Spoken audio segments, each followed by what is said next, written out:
what about, perhaps you could discuss Hathor. Okay.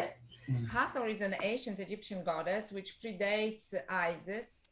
And sometimes, they are mixed later, but let's not get into this.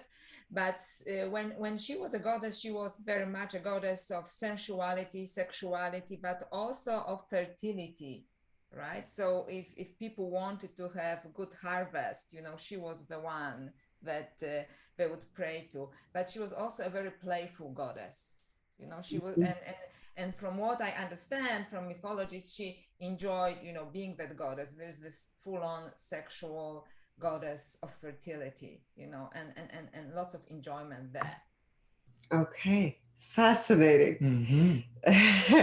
Confirmations coming up. I love it. She incarnated at the frequency of 200, which is heroism. Born at the frequency of 50, and 50 is indifference. Okay. And her overall frequency was 200, again, heroism. She viewed health, which is body, mind, and soul connection, at the frequency of 250. So 250 is the frequency of being objective, right? So very neutral. Finances, she viewed through the lens of 125, which is very impulsive lens. So there was impulsivity linked to that. Creativity, she created through the lens of 400. Intellect, very intellectual creation, again, mind. Relationships, she viewed through the lens of 50. Indifference. And oftentimes, when we see this combination with several other numbers, we'll reference it back, but this is also a frequency of manipulation. Well, this is that seductress comes, right? The seductress, there you go. Right? Yes. Personal growth, she viewed through the lens of heroism, 200. Philanthropy, the art of sharing and giving, 200 again. And intuition, 175. And again, intuition is not about how intuitive someone is, but when information comes through, what lens she used to process this information. In her case, it was 175, which is vanity. It's very, She was very vain, yes. There you go. You just confirmed it. I love it. She was a vain, beautiful goddess, so yeah. Okay. Yes. So, and for all four aspects of intuition were all vanity, 175. Now, looking into her intellect, the IQ, how did she process the information based on the intellect? And it was 250. She viewed it very objectively. EQ, as we said earlier, which is far more superior, is the emotional intelligence. It's 125.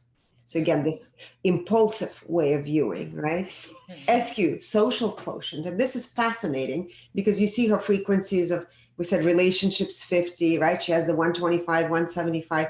And this is her charisma in a way. It's her magnetism because this is 500. So she used her social quotient to lure people in through her appearance.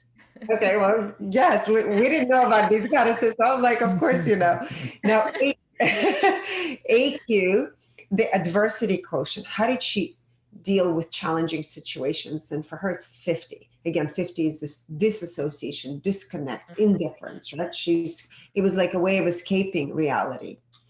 Now, she enjoyed her role 88%. She was in her ego 100%.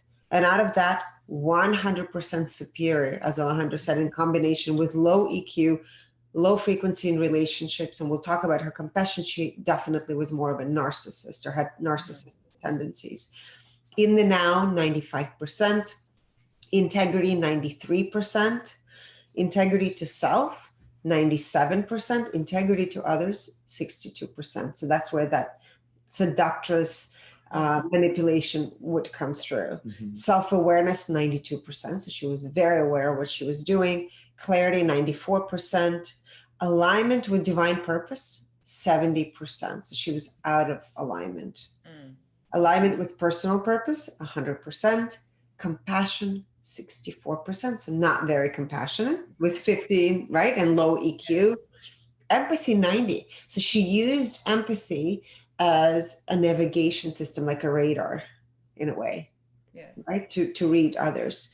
Energy purity, 65%. And again, she was not in the fifth dimension. So this is as you would reference, the goddess that was between third and fourth dimension, or perhaps even lower because she had lower numbers.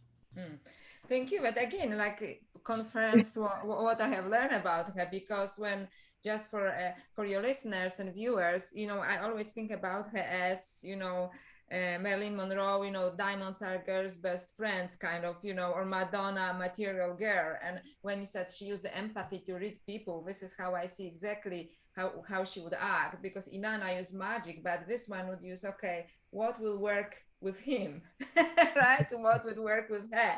And definitely vain and enjoying, you know, the goddess part of herself. So sometimes, again, like with Inanna, but a lower level again, I would say that perhaps some incarnated beings, like goddesses, perhaps they enjoyed their embodiment in the material world, in this dimension, so much that they went out of alignment, as you call it, with a divine purpose, because, you know, they came here to do good, let's say, and then they thought, you know, I can just have lots of fun here. And then, you know, and I have all of these powers and they don't even know it, right? I can be worshipped. So this is Hathor, right, to you. So this is Hathor to you.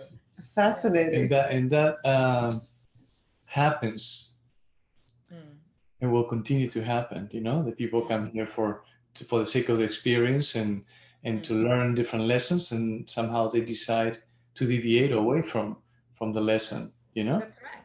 That's right, because, you know, it's beautiful. It's sensual, our world, right? It's full of temptations, and if you incarnate with superior powers, by superior not necessarily spiritually superior, but, you know, either you have magic or you have this empathy that you can read other people. You think like, actually, I can just use it for my own benefit. So I can be worshipped. I am a goddess, right? This is Hathor to you, right? Right, exactly. Yes. So it's actually funny, but yeah, absolutely confirms my research. Thank you. And you know, when we were reading these goddesses, I said to Alejandro, a lot of it is actually being brought to the surface at this time through so many different people, right? Whether you, and it's so predominant with social media too, like you can clearly see it, like the desire that women have to dress up and embody these energies, right? It's almost like she's living through many. Yes. And if you want me to say something about it, I think this is coming up to 30s, because our consciousness has to embrace also this different part, the feminine part of consciousness, right? Because we live in a more masculine part of consciousness, which is more logical, mathematical, and it has nothing to do with gender, by the way, right? So it's not men, women.